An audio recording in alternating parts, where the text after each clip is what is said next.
Hi, and welcome to the week 3 video lecture for 2210, a 6-week summer course. We're going to discuss Project 2, which is a prospective solution to a professional problem.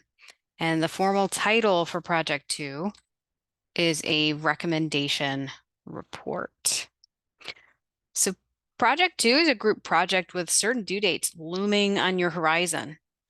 As your instructor, I'm going to supply you the document type. Every group needs to submit a recommendation report in the form of a template that I will also provide.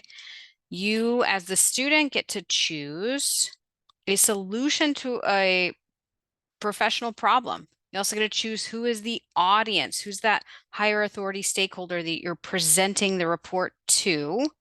And then you also get to choose when and how your group meetings will take place, and the location for the problem and or solution.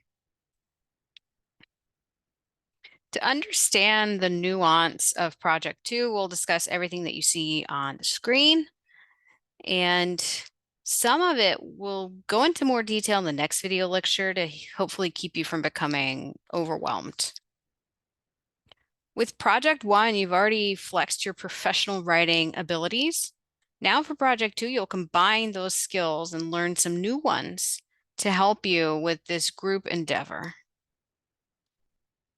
This recommendation report will help you to develop different skills and learn to reach different audiences. The recommendation report hinges on research. However, the research for the recommendation report works to prove to the audience that the recommended action is achievable, workable, and it's an appropriate solution to the problem given the practical constraints. Working with your group, you will identify an actual professional problem. It must be a real problem, otherwise, why would it need to be solved?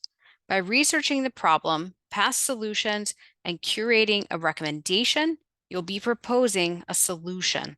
Altogether, this is called a recommendation report. Local means actionable, and as you know, technical and professional writing is all about action. What can be done right now? Problem, as in an issue in need of solving that impacts community stakeholders. Solving, as in you're a project group within a larger company and your group is in charge of recommending solutions to an issue. So when I say local, it doesn't have to be taking place in USF or Tampa. It can be a local problem in London, Dubai, Phuket, anywhere that you can think of that has an ongoing professional problem related to this course will serve as a Project 2 topic and location. The report format for Project 2 can be multi-page or it can be digital.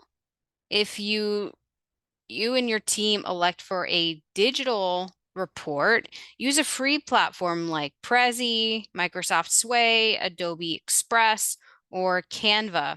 If you choose Adobe, I strongly recommend you download the full Creative Cloud suite using your student access, which can be requested on the USF website.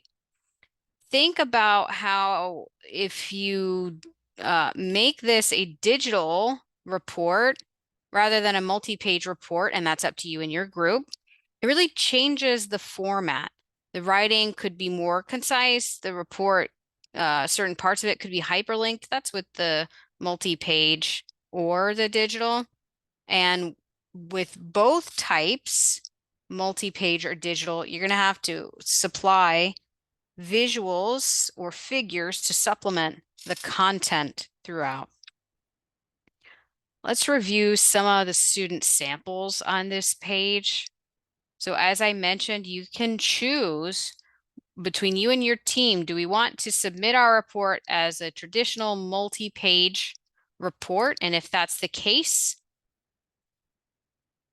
you might be submitting a link to your multi-page report like this, or you might upload a PDF of your full report, and I'll be able to click through the different pages. And each page features a different facet of the report, explaining the problem, explaining parts of the solution, and your plans to implement that solution to include things like a budget, a Gantt chart, and a call to action in your conclusion. So let's look at maybe, I don't know, 2 more. Let's look at a Prezi example. These examples will say project 4 because for the 15-week courses, they have other projects, and this is their last one. For you, you only had 2 projects, and your last one is the same as the 15-week courses. A recommendation report in which you describe a professional problem from the mindset of you are working at a nonprofit or a for-profit company that actually can solve the problem. And how would you go about solving it? And what would be the timeline and how much money would you need? Let's look at one more. Yes, if you use Microsoft Sway and you choose a visual or a digital,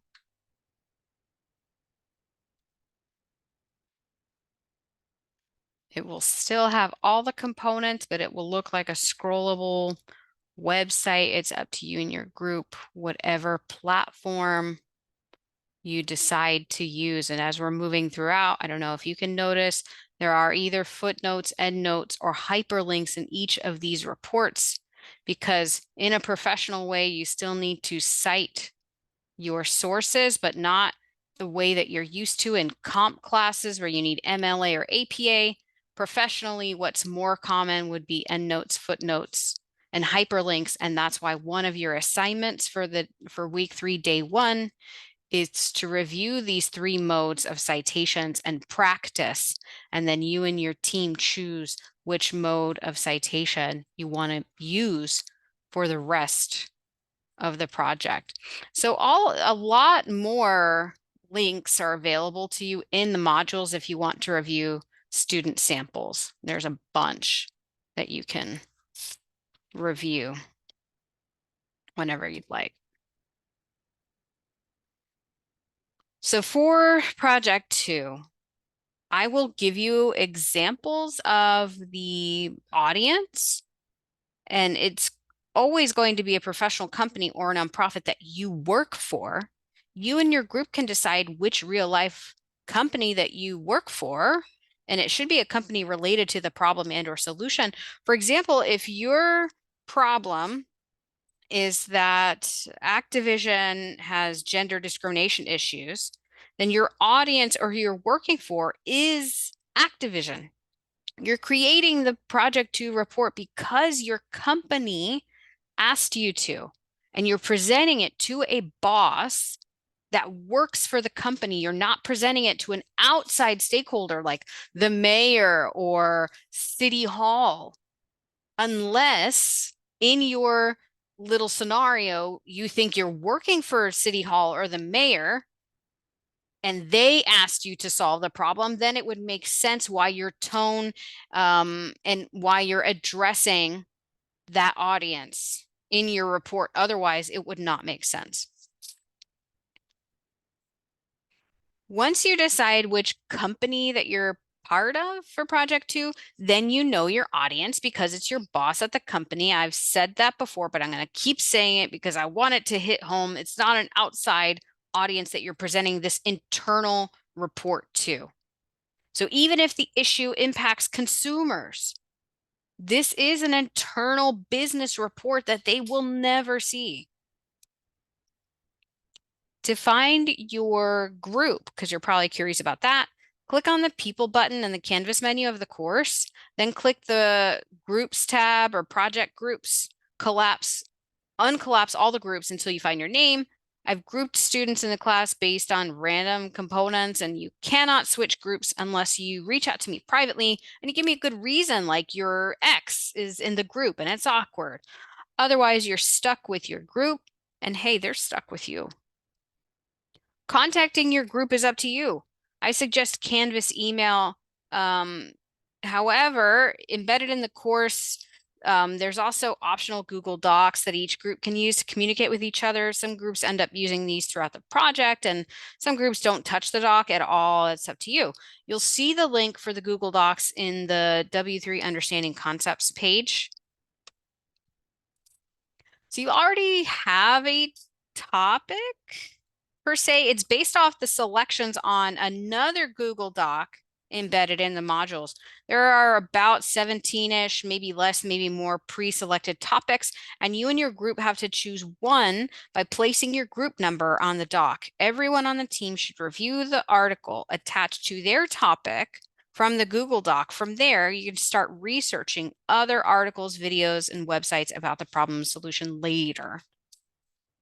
You should somewhat be aware of easy methods for online collaboration, but overall, I suggest Google Docs and group text. You don't have to meet in person. You don't have to meet via Zoom. You can just use weekly check-ins via text. I've used that as a teacher or when compiling a collaborative academic article. The password for the day one assignment that requests it is on the screen. Please place the password at the top of the assignment where it's easy to see, and maybe bold, italicize, or highlight it. Each week of this project, there may be one or two assignments that need group input. Otherwise, there are individual assignments you can complete on your own without group input. For instance, the first collaborative assignment, the team charter, is not due until I believe it's July 16th at 11:59 p.m. Eastern. There are major and minor assignments that lead up to the Project 2 recommendation report, and these will be assigned to individual group members to complete. Once they're assigned to a certain group member, the rest of the team should not worry about it being submitted because your grade's not going to be impacted. This is a sample list of assignments integral to Project 2. As mentioned, there are other smaller assignments you have to complete every week on your own. You can find a link for this task list in the module readings or in the files link on the left-hand side of the Canvas menu of the course. Only 3 assignments will receive a group grade, and these are listed on the screen. Since these are group assignments, everyone in the group should contribute to them in some way, and one person should be responsible for curating all this work in one place, like an accessible Google Doc. Otherwise, or likewise, this person should be also responsible for uploading the group endeavor, the group draft, to Canvas or to USF Rights, wherever it's supposed to get uploaded, because sometimes it's different. This is a lot to absorb, especially in one short lecture, but each and every assignment is building towards the report, I promise you. You have a total of 4 weeks to get the final draft finished. Each week, we're going to sew together a different part of the presentation of the draft until your group is ready to show off the rough and final version. Review the module readings to include both understanding concept lecture pages. There are various examples, links, and explanations of P2 concepts and assignments. Keep in touch with your group. Review my announcements and my emails. Text me with questions and utilize the online office hours after you review the provided materials. I also suggest keeping a checklist of sorts for yourself, like the one that's on screen. There's also one embedded in the module that you can review. I made it using Canva.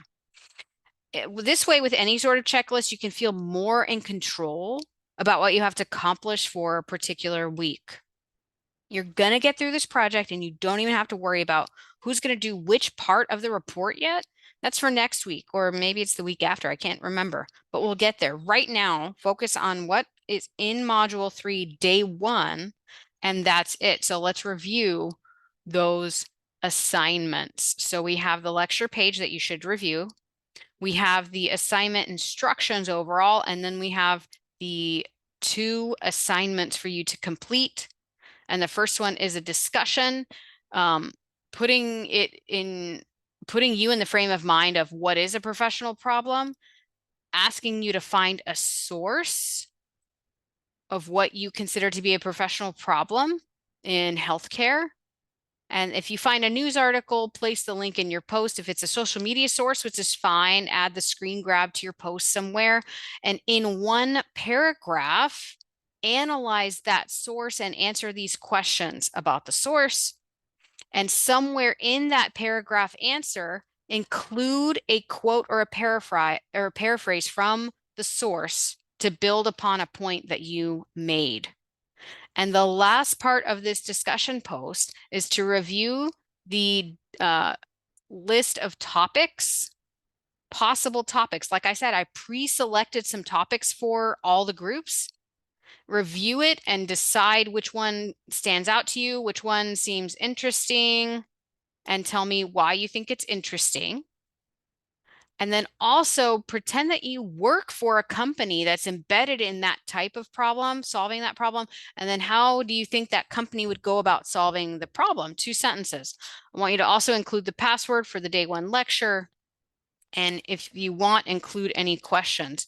So you're going to have your paragraph. You're going to have the link for whatever article or social media site that you found that was a professional problem and you had answered all those questions about it. And then you're going to answer these questions. And third, you're going to have the correct video password there. And maybe you have a question for me or you don't. I don't know. It's up to you. So that's all you have to do for this assignment. And you don't have to confer with your group at all.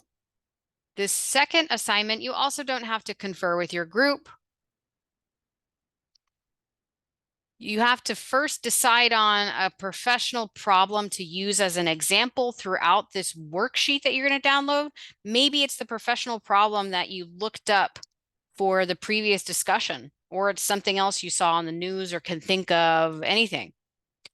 But it has to be something specific because this worksheet is going to ask you questions about a professional problem to frame it and to quote and paraphrase about it. So using a source, an article that shows that kind of professional problem is going to help you complete this.